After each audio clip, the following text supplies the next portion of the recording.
रोक देना हमारे और आपके बस में तो नहीं है, पर छाता लगाकर हम अपना बचाव तो कर ही सकते हैं। बारिश को रोक तो नहीं सकते, पर छतरी लगाकर हम अपना बचाव कर सकते हैं। उसी तरह हम आज के समाज को, आज के वातावरण को, इस वातावरण को रोक नहीं सकते, इस माहौल को रोक नहीं सकते, पर अपना बचाव ज्ञान का, विवेक का छाता लगा के अपना बचाव कर सकते हैं। आज हम कहें कि हम सारी शराबों की दुकानें बंद करवा देंगे, ये नहीं हो सकता, परंतु हम अपने विवेक से अपने आप को और अपने परिवार को, अपने बच्चों को शराब की लत से बचा सकते हैं। छतरी लगाओ स्वयं, बारिश को मत भगाओ, बारिश नहीं जाएगी, समय से जाएगी, तुम अपना छाता लगा के बचाव करो। तो आप भी आज ज्ञान का, विवेक का छाता जरूर लगाएं और अपने बच्चों के सिर पर तो ये छाता जरूर लगाएं। जुआ, आज हर गली मोहल्ले में लोग जुआ खेलते नजर आ रहे हैं। अच्छी शिक्षा देने वाले लोग कम हैं, अच्छी राह बताने वाले लोग कम हैं, आज बुरी राह बताने वाले लोग ज्यादा हैं, है ना। आज कोई जुआ खेलने, कोई जवान बच्चा जुआ खेलने बैठ जाए तो उसके गाल में एक थप्पड़ मार के ये कहने वाले लोग नहीं है, क्यों रे, क्या तेरी उम्र जुआ खेलने की है। आज हम जवान जवान बच्चों से कहते हैं हमारा बेटा कथा सुना करो, वो कहते हैं महाराज जी ये उम्र कोई कथा सुनने की है। तो जरा उनसे पूछो, तो क्या यह उम्र सिगरेट पीने की है? तो क्या यह उम्र शराब पीने की है? तो क्या यह उम्र जुआ खेलने की है? हाँ, वो जुआ खेल रहे हैं, उनसे कोई ये प्रश्न नहीं कर रहा कि बेटा क्या तुम्हारी ये उम्र जुआ खेलने की है?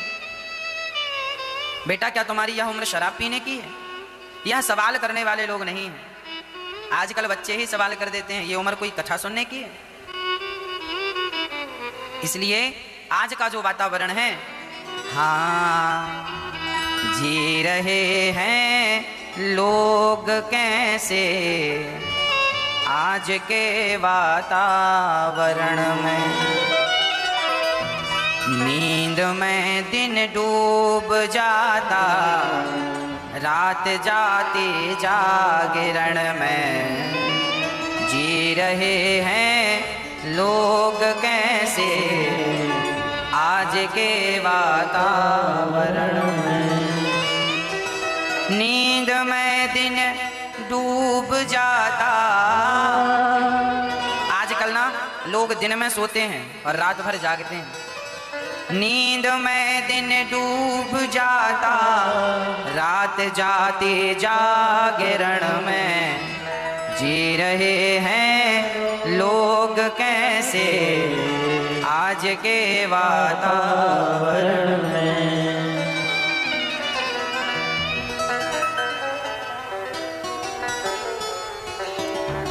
आज हंसों को कौआ उपदेश करने लगे हैं। आजकल हंसों को कौआ उपदेश करने लगे हैं। हंस को कौन उपदेश कर रहा है? कौआ। हंस कौन है? हंस है माता पिता, कौआ है बच्चे। आजकल बच्चे माता पिता को उपदेश करते हैं, तुम कुछ नहीं जानते, हम सब जानते हैं।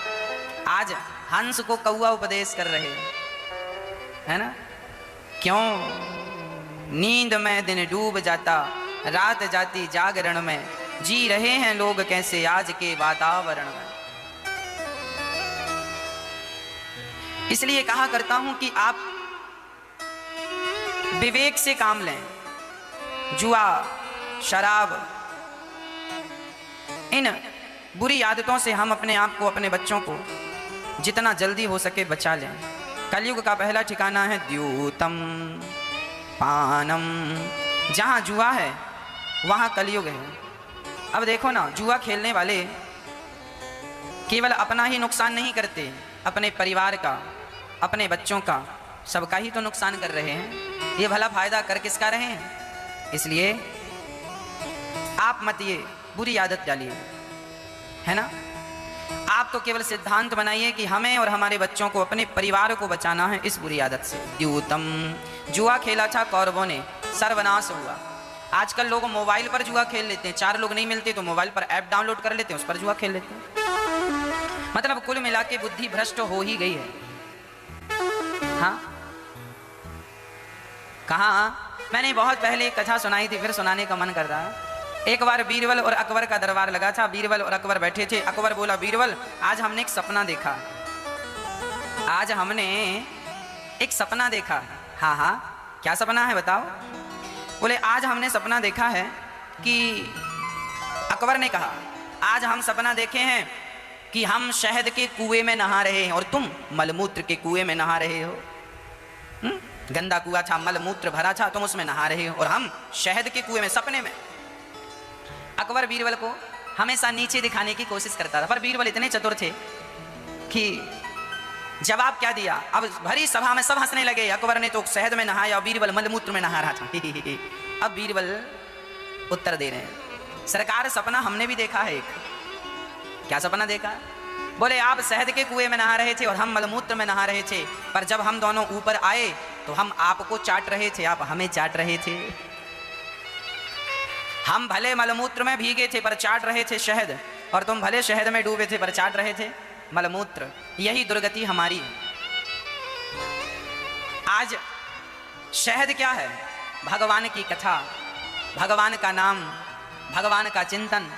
आज लोग इस शहद के आसपास होते हुए भी, शहद में डूबे हुए भी, आज लोग चिंतन किसका कर रहे हैं? विषय और वासनाओं का, जुआ और शराब का। यह मलमूत्र ही तो है। इसलिए सत्संग और संस्कार शहद है। इस शहद के कुएं में रहो, शहद ही आनंद से खाओ पियो। क्या मलमूत्र चाट रहे हो? कई लोग कथा में बैठकर भी विषय और वासनाओं की चर्चाएं करते हैं। मतलब बैठे तो हैं शहद के कुएं में, पर चाट क्या रहे हैं? मलमूत्र अर्थात विषय वासना। इसलिए द्यूतम, दुर्योधन के पास भगवान श्री कृष्ण थे। आपको बताएं, दुर्योधन भगवान श्री कृष्ण के सगे समधी हैं। सगे कौन है? समधी। समधी भी हैं ये रिश्ते में। पर देखिए, दुर्योधन को कृष्ण का साथ ना सुहाता और वो शकुनी का साथ करता। मतलब शहद सामने थी पर शहद ना चाट कर वो मलमूत्र। शकुनी अर्थात मलमूत्र, कृष्ण अर्थात शहद। जबकि अर्जुन ने शहद को साथ में रखा, अर्थात कृष्ण को साथ में रखा। विवेक आपका जाग जाएगा तो सही निर्णय लेने की क्षमता डेवलप हो जाएगी। जरूरी है जुआ ना खेलें। जुआ खेलना अर्थात अपना नाश करना, अपने पांव में कुल्हाड़ी मारना, यही जुआ खेलने का अर्थ है। क्या दुर्योधन का सर्वनाश नहीं हुआ? क्या यह बात आप और हम नहीं जानते? इसलिए कदापि जुआ ना खेलें, ना मोबाइल पर, ना तो प्रत्यक्ष लोगों के सामने। जब भी बैठें अच्छी बातें करें, अच्छा काम करें। चार लोग मिलके जुआ खेल रहे हो, चार लोग मिलके जुआ ना खेलो। चार लोग मिलके प्लानिंग करो कि हम कौन सा व्यापार करें, कौन सी फैक्ट्री डालें, कौन सा बिजनेस करें जिसमें हम चारों सफल हो जाएं और हम 40 को नौकरी दे सकें, रोजगार दे सकें। इस पर डिस्कस करना चाहिए। तो जुआ खेल के अपना सर्वनाश कर लेते हैं। जुआ खेलने वाले लोग, इन्हें क्या आप बुद्धिमान कहेंगे? जुआ खेलने से बताओ आज तक किसी का भला हुआ हो? लाखों लोग, गांव में ना लोग सट्टा खेलते हैं। सट्टा जानते हैं? सटोरिया लोग बहुत होते हैं। हम लोग छोटे छोटे थे तब सवेरे सवेरे आज कौन सा नंबर आया, आज कौन सा बना, आज कौन सा बना, सटोरियों की बातें। इन्होंने पूरी जिंदगी में, सटोरियों ने क्या किया है? सिर्फ सट्टा खेला है। सट्टा जानते हो भैया? मैंने सुना है सट्टा 1 रुपये लगाओ तो 80 रुपये मिलता जीतने पर। ऐसा मैंने सुना है, आज तक मैंने लगाया नहीं, ना खेला। सुना है, हमारे गांव में बहुत लोग खेलते थे। हम छोटे छोटे थे तब अखबार में आता था कौन सा नंबर आ गया है। सवेरे का अखबार रोज देखते थे, क्या नंबर बना, हमने लगाया था, मिला कि नहीं। हमारी आंखों के सामने सटोरियों ने सट्टा खेला, जो था वो भी नाश हो गया। दाल रोटी खाते थे सो नमक रोटी में आ गए, नमक रोटी खाते थे सो बासी रोटी में आ गए।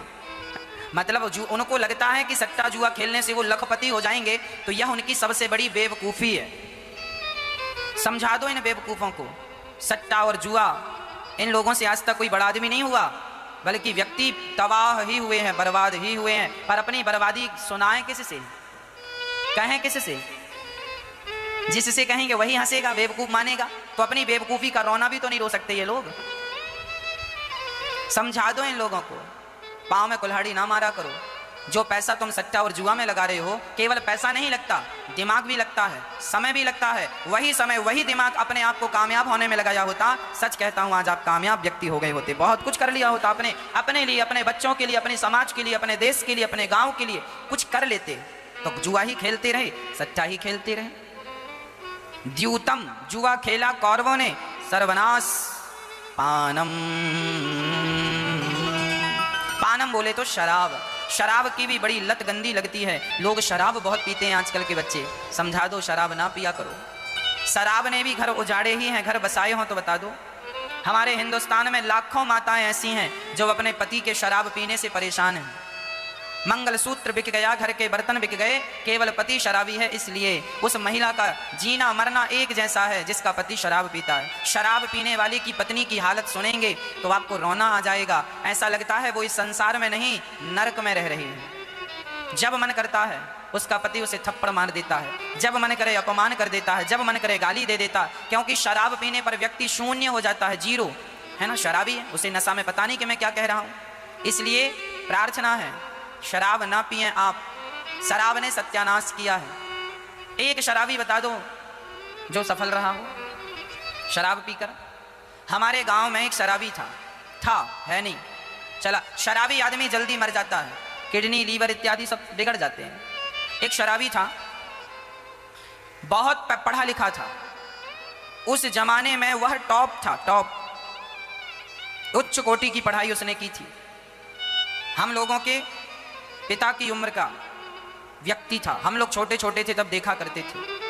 बस दिन भर शराब में धुत रहता था। क्या हुआ, आज उसके बच्चे दो दो रोटी को तरस रहे हैं, जबकि उसके पास दौलत की कमी नहीं थी। पर बेच बेच के खेत खलिहान सब बेच दिया। किसके लिए? शराब के लिए। ना तो पत्नी के लिए कुछ रह गया, ना बच्चों के लिए कुछ रह गया। अब दूसरों के आश्रित पत्नी और बच्चे हैं, वो तो पी पा के मर गया। समझा दो इनको, यह मानव का तन जो मिला है यह जीवन को सफल बनाने के लिए मिला है, शराब में लगाने के लिए नहीं। सर्वनाश हो गया। हाँ,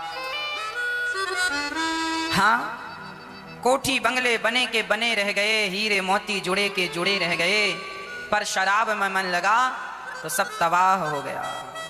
जिनके बहुत कुछ दिया विधाता ने, बाप दादों ने, सब तबाह हो गया। इसलिए प्रार्थना आपसे है, बच्चों को शराब ना पीने देना।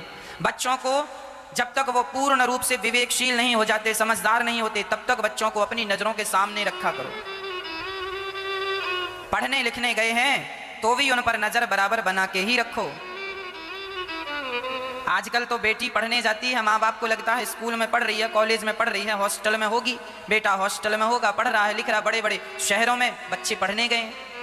आजकल तुम्हारी बेटियां भी शराब पीने लगी हैं। तुम्हारी मतलब बहुत सारी बेटियां भी आजकल शराब पीने लगी हैं। हाँ, अब वो कौन सी बेटियां हैं वो तो मुझे नहीं पता, पर मैंने देखा है। एक बार हम भागवत से आ रहे थे, लगभग रात के 12 बज रहे थे, गाड़ी से थे। तभी सामने एक ढाबे पर हम लोग रुके जल इत्यादि लेने के लिए, पानी लेने के लिए, ड्राइवर को चाय इत्यादि पिलाने के लिए। तो वहाँ हमने देखा कुछ लड़कियाँ वहाँ बैठी थीं कुछ लड़कों के साथ, और उनके बीच में शराब की बोतल रखी थी और सब पी रहे थे। तब हमें पहली बार जब आंखों से देखा तो पता चला, सुनते तो बहुत थे कि लड़कियां भी शराब आजकल पीने लगी हैं, पर विश्वास नहीं होता था ये सुन के। पर जब अपनी आंखों से देखा तब लगा हाँ सही है, कलयुग चल रहा है। तो शराब में केवल बर्बादी है। इसलिए प्रार्थना है आप अपनों पर नजर रखिए। बच्चे छोटे हैं, वह उनका विवेक अभी विकसित नहीं हुआ, वह सही और गलत दोनों निर्णय लेने के लिए समर्थवान हो रहे हैं। सही रास्ता मिल गया तो वो सही दिशा पर चले जाएंगे, और गलत रास्ता जरा मिल गया तो वो गलत हो जाएंगे। बेटा और बेटी गलत नहीं होते मेरी माँ, उनको मिलने वाला रास्ता सही या गलत होता है, उनकी कोई गलती नहीं है। आपने गलत रास्ते से रोक दिया होता तो आपकी बेटी और आपका बेटा गलत नहीं होता, पर आपने सही वक्त पर रोका नहीं, इसलिए बेटी और बेटे की गलती नहीं है, उस रास्ते की गलती है। मेरे पाँव में कांटा चुभा तो मेरे पाँव की गलती नहीं है, क्योंकि रास्ते में कांटे ही थे तो कांटे ही चुभने थे। काश गुलाब होता तो गुलाब की पंखुड़ियों में चलने का अवसर मिलता। तो रास्ते कैसे हैं यह देखना आपकी जिम्मेदारी होती है। आप अपने बच्चों को किस रास्ते पर चला रहे हैं या चलाना चाह रहे हैं, वो आपकी स्वतंत्रता है, आपकी मर्जी है। बच्चे को राम बनाना है या रावण, आप ही तो हैं। कुम्हार के हाथ में कच्ची माटी है, चाहे तो माटी से चिलम बना दे, चाहे तो माटी से घड़ा बना दे, उसकी स्वतंत्रता है। तुम्हारे बच्चे कच्ची माटी की तरह होते हैं, चाहो तो चिलम बनाकर स्वयं भी चिलम जलती है, औरों को भी जलाती है। या तो बच्चों को चिलम की तरह बना दो, स्वयं जलने और स्वयं दूसरों को जलाने वाला, या तो घड़ा बना दो बच्चों को जो स्वयं ठंडा रहे, औरों को भी शीतलता प्रदान करे। चाहो तो घड़ा बना दो, चाहो तो चिलम बना दो, तुम ही कुम्हार हो और तुम्हारे बच्चे ही माटी हैं। जैसे कुम्हार मिट्टी से या तो चिलम या तो घड़ा दोनों बनाने की ताकत रखता है। तुम जो माँ होती हो ना, तुम जो माता पिता होते हो ना, तुम माता पिता ही कुम्हार हो और तुम्हारे नन्हे नन्हे बच्चे ही वो माटी है, मिट्टी है। अब चाहो तो राम बना दो, चाहो तो रावण बना दो, कृष्ण बना दो या कंस बना दो, मर्जी आपकी है। बाद में रोना मत, बेटा ऐसा हो गया, बेटी ऐसी हो गई। संस्कार इतने स्ट्रांग देना कि वह गलत काम करने के पहले 1,00,000 बार सोचें, आगे पीछे ऊपर नीचे सब जगह सोचें। इतना ताकतवर बनाना अपने बच्चों को, निर्णय लेने की क्षमता बनाना, उनके डेवलप करना, क्या सही है क्या गलत है ये परखने की, देखने की, समझने की शक्तियां देना बच्चों को। यही माता पिता का धर्म है। कलयुग का दूसरा ठिकाना शराब है, बिल्कुल ना पीना। जो पीते हैं उनकी दुर्दशा देख लो पहले। द्यूतम पानम स्त्रियः, तीसरा नशा और भी खतरनाक है, स्त्री का नशा और पुरुष का नशा। बहुत सारे लोग व्यभिचारी हो जाते हैं, पर स्त्री के आदि और पर पुरुष के आदि हो जाते हैं। आज बहुत सारे पुरुष पर स्त्रियों पर नजर रखते हैं, बहुत सारी स्त्रियां पर पुरुष पर नजर रखती हैं, अर्थात व्यक्ति कैरेक्टर लेस हो जाता है, चरित्र से गिर जाता है। प्रार्थना है, शास्त्र जगा रहे हैं, चरित्रवानों की तो पूजा है, चरित्रहीनों की पूजा नहीं। कोशिश करिएगा कि प्राण निकल जाएं, मर जाना अच्छा है पर चरित्र को बिगाड़ लेना अच्छा नहीं। इसलिए आप अपने चरित्र की स्वयं सुरक्षा करें, रक्षा करें। आप भी अपने बेटियों और अपने बेटों को कह दिया करें ये बात कि बेटा परदेश जा रहे हो पढ़ने के लिए, अर्थात दूसरे शहर जा रहे हो पढ़ने के लिए, बेटा चरित्र को ना गिरने देना। तुम्हारे चरित्र पर ही यदि तुम्हारा चरित्र गिरा तो नाक हमारी कटेगी, जमाना हमें कहेगा, समाज हमें कहेगा लोग कैसे माता पिता थे, बच्चे को संस्कार नहीं दिए। गलती बच्चे करते हैं और गलती की सजा उनके माता पिता को मिलती है। इसलिए प्रार्थना है उन बच्चों से, उन माता पिता से कि बच्चों को यह संस्कार भी दें। लोग ना आजकल इस बात को करने से हिचकिचाते, माँ बाप अपने बच्चों से ये बातें नहीं करते, उनको शर्म आती है। ये बातें कैसे करें चरित्र की, कौन करेगा? जब गिर जाएगा तब रोने में मजा आएगा, अभी कहने में शर्म आ रही है। समझाओ बच्चों को, सब प्रकार की शिक्षा दो, बाद में देर हो जाएगी। कहा करो अपनी बेटी से। आजकल बेटियां 2-2 घंटे किसी से बात कर रही हैं और माँ बाप बेपरवाह, मेरी बेटी तो सती सावित्री है। हाँ तुम्हारी बेटी सावित्री है, अच्छा है, होना चाहिए, पर तुम माता पिता हो, क्यों नहीं नजर रख रही हो बेटी पर? तुम्हारी बेटी अभी फूल है, गलत हाथों में लग जाएगा ना तो फूल को लोग ऐसे मसल के फेंक देंगे, उसमें बेटी की गलती नहीं है, आपकी गलती मानी जाएगी। आपने क्यों नहीं सुरक्षा की अपने बच्चों की? बच्चे तो नन्हा फूल होते हैं, गलत हाथों में पड़ गए तो लोग मसल देते हैं। इसलिए आप अपनी बेटी को भी सुरक्षित रखें। कहाँ बात कर रही हो बेटा, किससे बात कर रही हो, जरा हमें भी बताओ। मोबाइल चेक कर लिया करो, कभी कभी फेसबुक व्हाट्सएप चेक कर लिया करो, बच्चों के मोबाइल में क्या चल रहा है, गैलरी में जाया करो, देखा करो क्या देखते हैं बच्चे। आज ना बच्चे अपना मोबाइल अपनी माँ को भी नहीं देते, आजकल बच्चे अपना मोबाइल अपने बाप को भी नहीं देते। इसका मतलब दाल में काला नहीं, पूरी दाल काली पड़ी है। आज तुमको मजा आ रहा है ना, कल रोगे इन्हीं के नाम पर। हमारा मोबाइल ऐसा होता है, हमारे ग्रुप में जितने लोग होते हैं ना, सारे लोगों को हमारा मोबाइल देखने का अधिकार है, कोई पासवर्ड नहीं, कभी भी कोई भी हमारा मोबाइल चेक कर सकता है, कोई पासवर्ड नहीं है। अरे आप गलत नहीं हैं तो आप माँ को मोबाइल क्यों नहीं दे रहे? चेक करे माँ बेटा क्या देखता है मोबाइल में, चेक करे माँ बाप चेक करे बेटी क्या देख रही है मोबाइल में। अच्छाई बुराई सब है, यदि बुराई की एक बार लत लग गई तो इस लत को छोड़ा पाना बड़ा कठिन है मेरी माँ। इसलिए अभी सावधान कर रहा हूँ, नहीं मानोगी तो कल के लिए आंसू तैयार रखना। कहाँ से लाओगे आंसू? किराए से नहीं मिलते, आपको ही बहाने पड़ेंगे। इसलिए बेटी और बेटों के प्रति सजगता जरूरी है। रोने से अच्छा है सावधान रहो। नजर हटी दुर्घटना घटी। 100 में से 95 बच्चे ऐसे हैं जो अपना मोबाइल अपनी माँ को भी छूने नहीं देते। 100 में से 95 बेटियां ऐसी हैं जो अपना मोबाइल किसी को छूने नहीं देती। मतलब कुछ गड़बड़ है। बहुत सारे पति अपनी मोबाइल पत्नियों को नहीं छूने देते, मतलब पति में भी कुछ कालापन है। मोबाइल नहीं छूने दे रहा है अपनी पत्नी को, मतलब दाल में काला है, पड़ोसन से बात चल रही है लगता है उसकी, तब तो छूने नहीं दे रहा। यदि मैं साग पाक हूं, शुद्ध हूं, तो मुझे डर किस बात का? यदि मैं शुद्ध हूं तो आओ साहब अंदर भी देख लो, कमरे के बाहर भी देख लो। जो मैं अंदर हूं वही बाहर हूं, जो मैं यहां बोल रहा हूं वही अंदर है वही बाहर है, देख लो, चेक कर लो। यदि आप शुद्ध हैं तो फिर ओपन होना चाहिए, यदि आप शुद्ध नहीं हैं तो फिर पासवर्ड वगैरह सब होते हैं। पत्नी के लिए क्या पासवर्ड, माँ बाप जमाने के लिए पासवर्ड अच्छा है, मोबाइल में रखना चाहिए, सिक्योरिटी जरूरी है, पर माँ के लिए क्या पासवर्ड, बाप के लिए क्या पासवर्ड, और अपने पति के लिए क्या पासवर्ड? कुछ गड़बड़ सड़बड़ चल रहा है ना? इसलिए नजर हटी दुर्घटना घटी। द्यूतम पानम स्त्रियः, आज बहुत सारे लोग चरित्र से गिर जाते हैं। हमारे यहाँ राम चरित्र सुनवे को रसिया, राम लखन सीता मन बसिया। जो चरित्रवान होगा उसको तो हम मन में बसा के पूजा करेंगे, और जो चरित्र से गिर जाएगा उसका हम पुतला जलाएंगे रावण की तरह। अब आप अपना पुतला फूकना चाहते हैं तो रावण की तरह व्यवहार कीजिए, और पुजवाना चाहते हैं, अपने आप को सम्मानित बनाना चाहते हैं, सम्माननीय बनना चाहते हैं, तो आप अपने आप का चरित्र भगवान राम की तरह निर्मल कर लीजिए। निर्मल मन जन सो मोहि पावा, मोहि कपट चल छिद्र न भावा। राम जी का चरित्र कितना निर्मल है।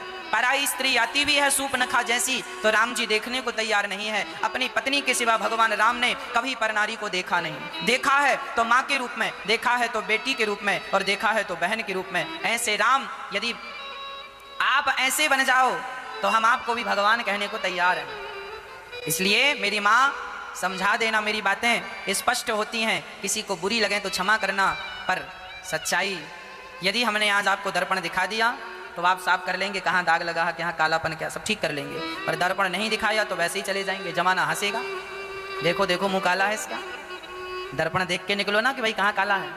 तो हम तो तुम्हारे दर्पण हैं, हम तो आपको केवल आईना दिखाने वाले हैं। कहाँ दाग धब्बा लगा है वो आपको ही साफ करना पड़ेगा। आईना दिखाता है, आईना साफ नहीं करता, साफ आपको करना पड़ता है। शास्त्र हमारे दर्पण है, गुरु हमारा दर्पण है, गुरु हमारे दर्पण होते हैं, शास्त्र हमारे दर्पण होते हैं, और हमें स्वयं को साफ सफाई करनी पड़ती है। कलयुग का चौथा स्थान मांस, द्यूतम पानम स्त्रियः सूना। मांस बोले तो अंडा, मुर्गी, मछली, बकरी, बकरा, भैंसा, फलाना ढिमका सब खाते हैं लोग। मांस क्यों खाते हो भाई? क्या एक मरी हुई मछली को आप और हम जिंदा कर सकते हैं? बिल्कुल नहीं। यदि मरे को हम जिंदा नहीं करने का अधिकार रखते तो फिर जिंदा को मारने का अधिकार किसने दिया? इसलिए कभी भी किसी जीव की हत्या ना हो। अरे हम तो हिंदू लोग हैं, चींटियों को भी दाना डालते हैं। हमारे यहाँ हम तो चींटियों को भी आटा डालते हैं, बंदरों को रोटी और केला खिलाते हैं, गिलहरी के लिए भी छत में दाना रखते हैं, कौआ और पक्षी को भी हम रोटियां खिलाते हैं, मछली के लिए आटा डालते हैं, दाना डालते हैं। हम तो जीव मात्र के सुख की कामना है विधाता, चींटी भी सुखी रहे। सब सर्वे भवन्तु सुखिनः। देखिए हमारे शास्त्र क्या कह रहे हैं, सर्वे भवन्तु सुखिनः सर्वे सन्तु निरामया। हे विधाता सब सुखी रहें, सब निरोगी रहें, यही हमारी प्रार्थना है। सब संपन्न रहें, यही हमारी कामना है। और आप किसी मछली को मार डालते हैं केवल अपने स्वाद के लिए, ये तो गलत है ना। अंडा खाते हैं लोग, अंडा। एक सज्जन हमसे बोले महाराज जी अंडा शाकाहारी है। हमने कहा भाई कैसे? अरे महाराज जी अंडा में थोड़ी कोई जान होती है। हमने कहा अंडा में तुम कह रहे हो जान नहीं होती, तो एक काम करो अंडा को तुम खाओ मत, रख दो। 10 दिन बाद 20 दिन बाद उसके अंदर से मुर्गी का बच्चा निकलेगा कि नहीं? यदि जान ना होती तो अंडे के अंदर से मुर्गी का बच्चा कैसे निकलता? जान थी, तुमने अंडा नहीं खाया, अरे किसी माँ के बेटे को ही तुमने खा लिया है। वो अंडा उस मुर्गी का बेटा था, बेटी थी, तुमने उसे निगल लिया। वाह, भगवान ना करें कि तुम्हारे बेटों को कोई निगल जाए। इसलिए हमें यदि मांसाहार कोई करता है उसे महारौरव नरक में जाना पड़ता है, और बड़ी कठिन यातनाएं यमराज जी उसे प्रदान करते हैं। बड़ी बड़ी कढ़ाइयां उस नरक में हैं, और वहां जीरे की तरह छौंक देते हैं। जैसे तुमने मछली का छौंका लगाया वैसे ही तुम्हें भी छौंक दिया जाता है, और तड़पते रहो, तुम्हारे पापों का फल भोगते रहो। इसलिए पाप ना करना, आज ना सही कल, कल ना सही परसों, तुम्हारे पाप का दंड तुम्हें मिलेगा जरूर। तुमने जो भी पाप किए हैं वो कोई भगवान भूले थोड़ी हैं। मेरे मालिक की दुकान में सब लोगों का खाता, किसी को कौड़ी कम नहीं देता, किसी को दमड़ी ज्यादा, समझदार तो चुप रह जाता, मूर्ख शोर मचाता। लोगों को पाप करने में बड़ा मजा आता है, खुजली को खुजलाने में ना बड़ा मजा आता है, पर खुजलाने के बाद जो जलन होती है ना उसकी भी फिर थोड़ा उसका भी मजा लो। खुजली खुजलाने में मजा आता है, उसके बाद जो जलन होती है उसकी, वो जलन बड़ी दर्दनाक होती है, जलता है शरीर। हाँ या ना? हुई है खुजली आपको? हुई होगी तो अनुभव होगा। वैसे खुजली एक बार सबको ही होती है कभी ना कभी, इसीलिए होती है ताकि हम जब समझाएं तो आप ठीक ठीक समझ जाएं। तो खुजली जब होती है खुजलाने में मजा आता है, पर जलन बड़ी दर्दनाक। उसी तरह पाप करने में मजा बहुत आता है, पर जब उसका दंड मिलता है तब नानी याद आती है।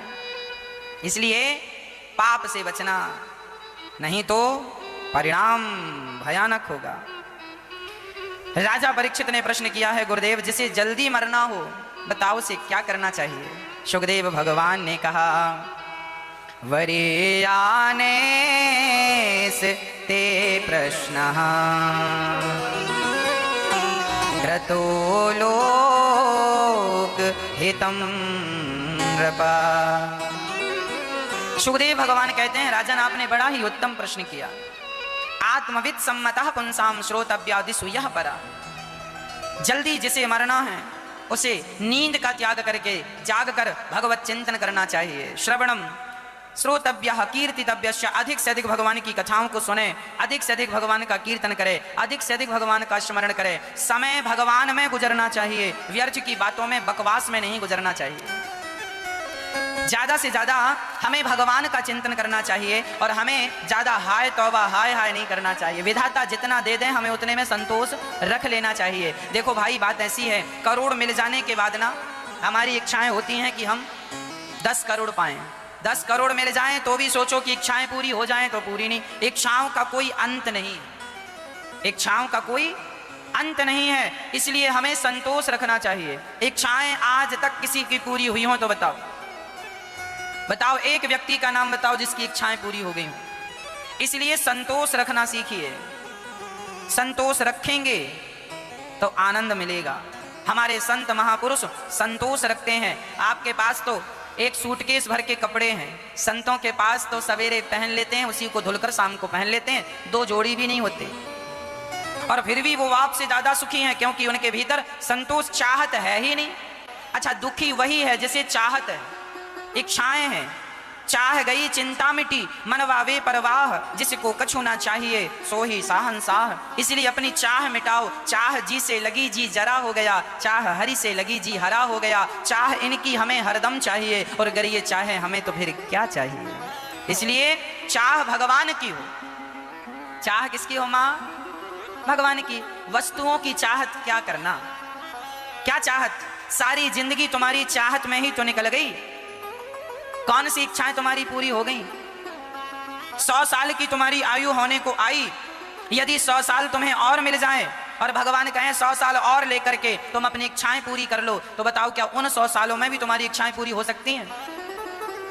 आपको 1000 साल की आयु मिल जाए, उम्र मिल जाए, तो क्या 1000 साल तक जिंदा रहकर भी तुम अपनी इच्छाओं को पूरा कर सकते हो? अरे मेरी माँ, इच्छाएं कभी पूरी नहीं होंगी। इसलिए तुम्हारी जितनी उम्र हो गई है उसमें ही संतोष करके अपनी इच्छाओं को काट दीजिए, अर्थात कट कर दीजिए, इच्छाओं का अंत कर दीजिए। और संतोष जब आवे संतोष धन, सब धन धूरी समान।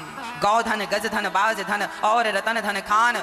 मेरी माँ, तुम आलीशान महलों में रह रही हो, और यदि संतोष नहीं है तो आलीशान महलों में भी आप दुखी ही रहेंगे। और यदि पेड़ की छांव में घास की झोपड़ी पर रह रहे हो, और यदि हृदय में संतोष है तो आप वहां सुखी रहेंगे। इसलिए सुखी होने के लिए ना धन की जरूरत नहीं होती, सुखी होने के लिए संतोष की जरूरत होती है।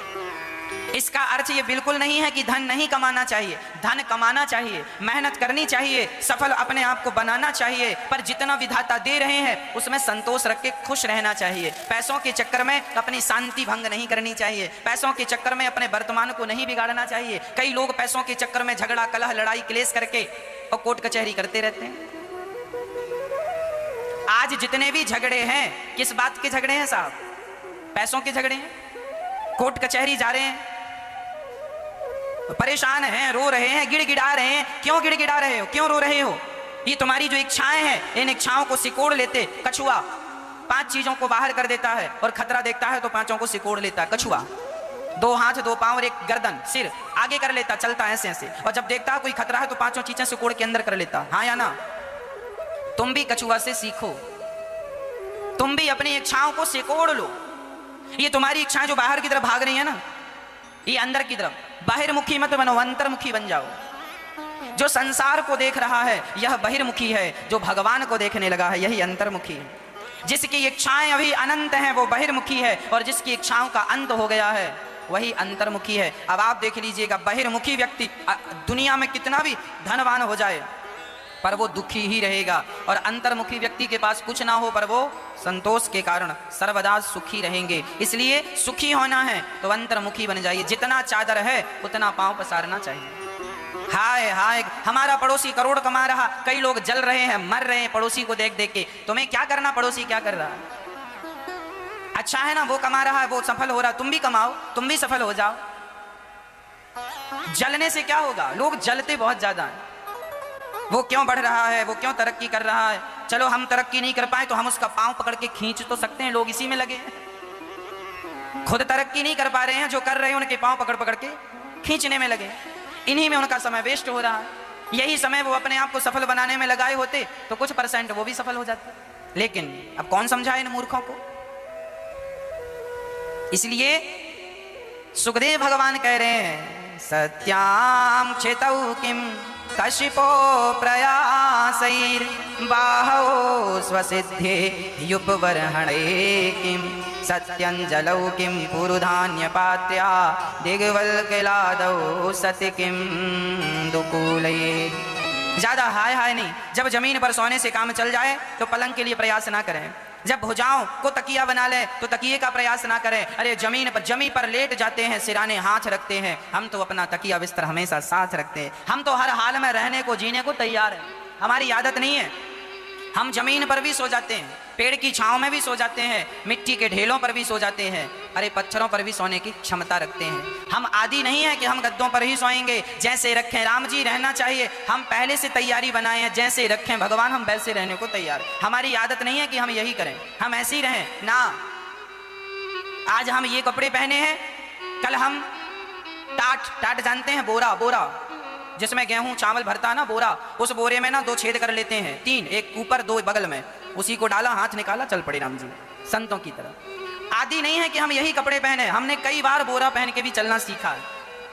हमने दाल चावल सब्जी रोटी के अतिरिक्त भी हमने पत्तों को खा करके जीना सीखा है कि कभी जरूरत पड़ गई, दाल चावल रोटी सब्जी ना मिले तो क्या मर जाएंगे ना, उस हाल में हमें क्या खाकर जिंदा रहना, उसकी तैयारी अभी से। अरे जब प्यास लगेगी तभी कुआं खोदोगे क्या? कब कौन सा समय आकर खड़ा हो जाए कौन जानता है। हर हाल के लिए अपने आप को तैयार रखना चाहिए, यही जीवन जीने की शैली है।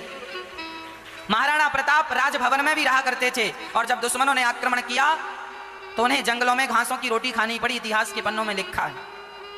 हाँ या ना? तो समय कौन सा? माता सीता गुलाब की पंखुड़ियों में चलती थी ना, तो उनको छाले पड़ जाते थे, इतनी सुकुमार थी। उन्हीं माता सीता को जंगल में नंगे पांव जंगल में चलना पड़ा, कुल्हाड़ी से सूखी लकड़ी काट काट के जंगल में अपने आश्रम में लाकर के बच्चों को बना के खिलाना पड़ा। कब कौन सा? माता सीता के सामने यदि ऐसा कठिन समय आ सकता है तो आपके जीवन में पता नहीं कब कौन सा कठिन समय आ जाए। उसकी तैयारी कब करोगे? कब करोगे?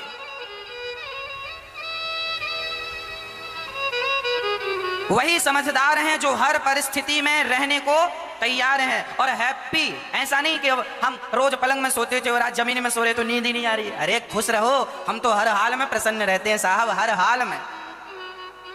नदी के तट पर सुला दो, अरे नदी का तट छोड़ दो, हमें कोई शमशान में सुला दे तो हम वहां भी सो जाएंगे, बढ़िया नींद लेके सोएंगे। हर परिस्थिति में अपने आप को ढाल लीजिए, आदी ना बनाइए। कई लोग अपने आप को आदी बना लेते हैं सुख सुविधाओं का। एक मैया बोली, महाराज हमारी बेटी बड़ी सुकुमार है, हाँ गैस में रोटी भी नहीं बना पाती, बेचारी जल जाती है ना, हाँ बड़ी सुकुमार है। हमने कहा कितनी साल की? 25 साल की। लो 25 साल की हो गई और मम्मी कह रही है सुकुमार है। सुकुमार नहीं है, तुम इसको जीवन भर रुलाने की तैयारी कर रही हो। तुम्हारी ये बेटी जो तुम सुकुमार सुकुमार का गाना गा रही हो, कल इसके समय जब कठिन समय आएगा तो उस कठिन समय में ये लड़ेगी नहीं, उस कठिन समय से रोने बैठेगी, माने तो सिखाया ही नहीं, अब कैसे करे कैसे। इसलिए सिखाओ। आपको पता है हमारे जो जवान होते हैं, जवान मतलब जो सरहद पर खड़े हैं, सैनिक, इन सैनिकों की ट्रेनिंग कैसी होती है आपको पता है? जब कोई बच्चा एग्जाम निकाल करके, फिटनेस निकाल करके, दौड़ निकाल करके, मेडिकल निकाल करके जाता है और मिलिट्री की वहां जब ट्रेनिंग होती है, जवानों की ट्रेनिंग होती है, तो वहां कितनी कठिन ट्रेनिंग होती है पता है? थोड़ा सा खाना दिया जाता है, दिन भर दौड़ाया जाता है, दिन भर दौड़ते रहो, दिन भर धूप में 45 का टेम्परेचर है, 50 का टेम्परेचर है, धूप सिर पर नाच रही है और वो दौड़ रहे हैं 15-20 किलो की बंदूक लेकर के दौड़ रहे हैं, दौड़ो दौड़ो दौड़ो। और इसके बाद भी जो अधिकारी आता है तो एक चाटा तमाचा इस गाल में, एक इस गाल में, पूरे शरीर पर मार लगाते हैं। पूछा गया कि भाई जवानों की इतनी कठिन ट्रेनिंग क्यों देते हैं? तो बताया उन्होंने, कल को किसी आतंकवादी ने तुम्हें पकड़ लिया और 2-4 थप्पड़ मारा तो तुम तो रोने लग जाओगे, इसलिए हम पहले से तुम्हें 1000 थप्पड़ मार के भेजते हैं कि 4-6 थप्पड़ का तो तुम पर असर ही ना हो। उस विषम परिस्थिति में भी तुम अपने आप को संतुलित बना के रखो। कल को तुम्हारे जीवन में कोई संकट आ जाए, मुसीबत आ जाए, तो उस मुसीबत से लड़ने की क्षमता तुम्हारे भीतर पहले से होनी चाहिए। इसलिए अपनी बेटियों को जूझू ना बनाया करो, स्ट्रांग झांसी की रानी बनाया करो। आज अपने बच्चों, तुम्हारे बच्चे नंगे पांव नहीं चलते, ओहो हो छाले पड़ जाएंगे, छाले पड़ जाएंगे। अरे इनको नंगे पांव दौड़ाओ, छाले पड़ेंगे तो मजबूत बनेंगे। हाँ,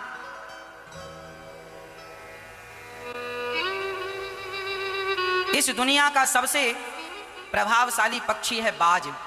हो सकता है और भी कोई हो, पर मैं बाज की कथा सुना रहा हूं। जो बाज की मादा होती है ना, जब वो अंडे रखती है तो वो घोंसला बनाती है सबसे ऊपर। और घोंसला कैसे बनाती है? सारी चिड़ियां तो घास का घोंसला बनाती हैं, पर जो बाज की मादा होती है वह घोंसला बनाती है कांटों का। बबूल के कांटे लाती है, बेल के कांटे लाती है और कांटों को ला करके जमाती है और उस कांटों में हल्की सी घास डालती है और उसमें अपने बच्चों को अंडा देती है, अंडा को सेकती है। जब अंडा फूट जाते हैं, बच्चे थोड़ा बड़े हो जाते हैं, तो घास पकड़ पकड़ के चोंच से फेंक देती है, केवल कांटे रह जाते हैं, बच्चों को कांटे चुभते हैं। किसी ने कहा बाज की मादा से क्यों री माँ, कैसी निर्दयी माँ है, कोई अपने बच्चों को इतना कष्ट, इतना दर्द देता है क्या? कांटों में कोई अपने बच्चों को रखता है क्या? तब उस बाज की मादा ने कहा कि सुनो, यही मेरे बच्चे हैं जो अपने पंजों से बकरी और बकरा को भी पकड़ करके दबोच कर उड़ाने की ताकत रखते हैं। यदि मैंने इनको कठिन तरीके से नहीं पाला पोसा तो ये शिकार नहीं करेंगे, ये स्वयं किसी का शिकार बन जाएंगे। इस दुनिया में सबसे ऊंचाई पर यही उड़ता है, क्योंकि इसकी मां इसकी परवरिश कठिन तरीके से करती है। बाज की मादा अपने बच्चों का लालन पालन कठिन तरीके से करती है, तब ये जाकर सबसे ऊपर। आपने कभी आकाश में बाज को उड़ता देखा हो? इतना ऊपर उड़ता है तो उसे देख पाना भी संभव नहीं होता। दुनिया में कोई पक्षी इतना ऊंचा नहीं उड़ता जितना बाज उड़ता। इतना खतरनाक शिकारी बाज होता है, दूर से अपने शिकार को देख लेता है और झपट्टा मार पड़ता है और छोड़ता नहीं, उसकी पकड़ में आ जाए। सबसे खतरनाक क्यों? उसकी मां ने ट्रेनिंग दी है बच्चे को। और तुमने अपने बच्चों को क्या ट्रेनिंग दी है? मां पांव पड़ना तक तो सिखाया नहीं तुमने अपने बच्चों को। कैसी मां हो तुम? तुमने अपने बच्चों को क्या सिखाया? केवल पेट भर लेना बेटा, भूखे मत मरना, खा लेना, चोरी करके, गला दबा के, झूठ बोल के, जैसा बने खा लेना, बस ये सिखाया तुमने? सिवाय पेट भरने के सिखाया क्या तुमने? ये पेट भरना तो सुअर भी जानते हैं, कुत्ता बिल्ली भी अपने बच्चों का पेट भर लेते हैं, और तुमने भी यही सिखाया है। सीख लो कुछ उस बाज की मादा से, उसका पालन पोषण कैसा और तुम्हारा कैसा, क्या संस्कार उसने दी और क्या संस्कार तुमने दी अपने बच्चों को। अपने आप से ये प्रश्न कीजिएगा, उत्तर आपके पास है। कल को इतिहास पूछेगा कि आपने अपने बच्चों को क्या सिखाया है, आपने अपने समाज को क्या दिया है। धन्य है वो माँ जिसने देश को विवेकानंद दिया, धन्य है वो माँ जिसने देश को महाराणा प्रताप पृथ्वीराज चौहान दिया, धन्य है वो माँ जिसने रानी दुर्गावती और झांसी की रानी और मीरा जैसी बेटियों को भारत को समर्पित किया, धन्य है वो माँ जिन्होंने ऐसी बेटियां और ऐसे बेटों को पैदा किया। आपको हम धन्य कब कहेंगे ये बताओ? आप भी तो धन्य बनो, अपने बेटी और अपने बेटे को ऐसा कुछ बनाओ कि वो देश के कुछ काम आ सके, समाज के कुछ काम आ सके, तब तो इतिहास के पन्नों में आपका भी नाम दर्ज होगा। धन्य थी वो माँ जिसने ऐसी बेटी और ऐसे बेटे को जन्म दिया। आज लोग अपने आप को धन्य बनाना ही नहीं चाहे, बस बेटा पेट भर लेना, पेट खा लेना, भूखे ना मरना, बस। चीराणी किम पथि न संति दिसंति भिक्षाम नैवांग रिपाह पर भ्रतः सरितोप्य सुस्यन। सुग्रीव भगवान कह रहे हैं कि जरूरत से ज्यादा हाय हाय करने की जरूरत नहीं है। भगवान की प्राप्ति करना है। अकामा सर्व कामो व मोक्ष कामा उदारधि तीव्रेण भक्ति योगेन यजेत पुरुषम परम। सब कुछ भगवान को सौंप करके जो बुद्धिमान पुरुष है वह चाहे निष्काम हो या समस्त कामनाओं से युक्त हो अथवा मोक्ष चाहता हो, उसे तीव्र भक्ति योग के द्वारा केवल भगवान की आराधना करनी चाहिए। ईश्वर को प्राप्त करना ही मानव मात्र का धर्म है। ईश्वर को ना पाया तो सब पाकर भी क्या पाया।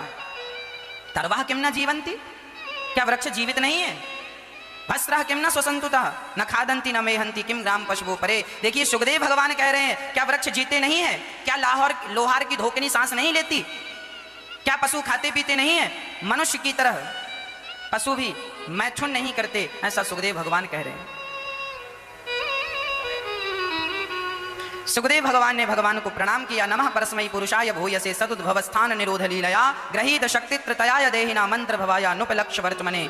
उन पुरुषोत्तम भगवान के चरण कमलों को कोटि कोटि प्रणाम करता हूँ जो संसार की उत्पत्ति प्रलय और लीलाओं को करने के लिए सत्वरस्तम तमोगुण तीन शक्तियों को स्वीकार करके ब्रह्मा विष्णु और शिव के रूप में सृष्टि को चलाते हैं।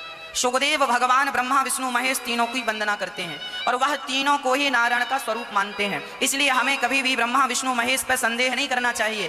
भगवान नारायण ही ब्रह्मा है और भगवान नारायण ही शिव है। शंकर जी, ब्रह्मा जी और विष्णु जी यह तीनों एक ही है। काम करने के लिए तीन रूपों में विभक्त हो गए। उदाहरण से समझते हैं। एक आदमी एडवोकेट था, वकील, वही आदमी बहुत बड़ा डॉक्टर था, वही आदमी बहुत बड़ा पहलवान था, वही आदमी बहुत बड़ा ज्योतिष का ज्ञानी था।